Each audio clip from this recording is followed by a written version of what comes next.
Good morning, students. This is Mrs. Kamdar. I wanted to show you how to turn on your flash. When you go to ClassZone website on slide 10 in your digital notebook, and when you click on the link, it probably has a gray screen here with a puzzle piece for you. What you want to do is you want to go to the three dots on the top, then you want to go to Settings, and then what you're trying to do is allow Flash to work. So you need to go to Privacy and Security. You need to go to Site Setting. And then you need to scroll down until you see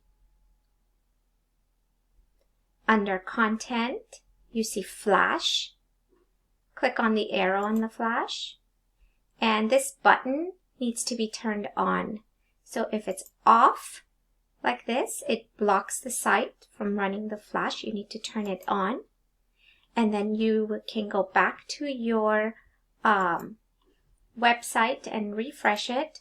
And the picture should come and you should be able to learn about the four spheres on Earth.